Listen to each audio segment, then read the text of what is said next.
one thing I've absolutely clear in my own mind is I'm not going to make a promise before an election which I don't think I can deliver after election. I think the public in the last 14 years have had far too much of people who say before an election they'll deliver everything and afterwards they don't. We have to break that pattern. Are you trustworthy? Yes, I have set out the missions.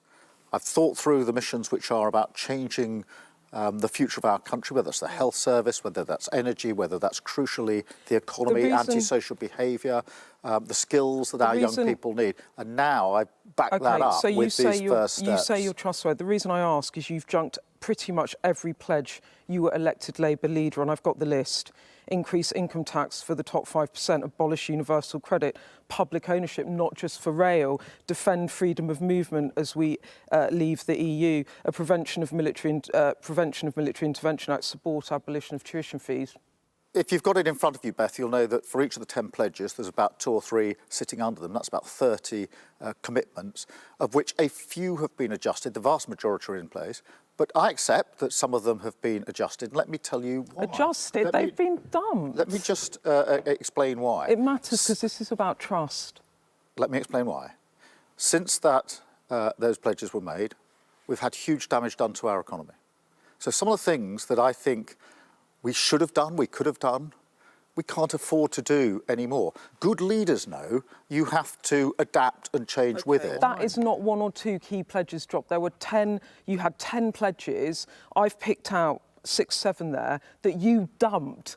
And that is a question of trust. And people look at this and think, is this guy trustworthy? Well, let me take that up. That is a fair question, isn't it? Let me take that head on. Because what I say is, it is better if the circumstances change to change your mind. Please hear me out. This is basic common sense. When I was running a public service, anybody who runs a business is familiar with this. You intend to do A, circumstances change and you can't do it. Now, I think the public might be more, less trusting than you suggest of someone who says, well, I said I'd do this. The economy is now being damaged, but I'm going to do it anyway, even though we can't afford it. I honestly don't think that builds trust and confidence, because the public know that circumstances have changed. But the point is, the public might think you said what you needed to say to be elected leader of a very left-wing or leaning Labour Party, and then you change policy, and then you're going to say whatever you need to say to get elected Prime Minister, and then you're going to do other stuff. In the last few years, I don't doubt that very many families have had to change their plans because of the damage that's been done to the economy. People are familiar with the fact that because of the damage to the economy, we can't do everything that we would have hoped to have done. Another way then, how do you explain to voters, how can you explain why you are more trustworthy, not than the Conservative Party, but you as Keir Starmer are more trustworthy than Rishi Sunak? Because I have delivered over and over again. I worked in Northern Ireland, where we changed the police service of Northern Ireland for the better. I then was Director of Public Prosecutions for 5 years, where we brought about great change to improve the rights of victims. I've got a track record of leadership, but leadership requires absolute clarity of what you're trying to achieve. Do you recognise it's a problem, though, that you've broken promises in the past? People don't know about your record as Director. They know. Well, I'm glad you're giving me the opportunity to do you recognise put it's that a problem? Record out there. Do you recognise it's a problem? I am very happy to say to anybody that where I do not any longer think that we can afford to deliver, I'm going to say it this side of the election. I think that's far better.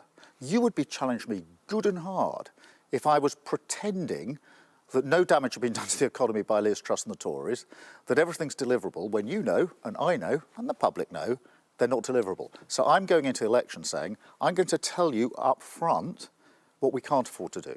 OK, finally, in your speech, you said you don't want to be compared to Blair or other leaders. Do you feel like you've defined what Starmerism is? Well, I'm never sure about isms. I certainly don't want to tattoo some other leader's name on the inside of my arm.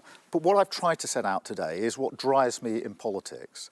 And that is the idea that politics should be in the service of working people. And the most important thing to me in politics is, who do you have in your mind's eye when you make a decision?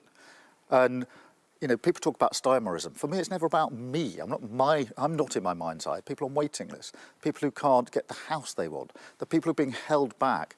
They're the people that I have in my mind's eye when I make decisions. OK, so ruthless and trustworthy. That's what we've got to. Thank you very much. Thank you.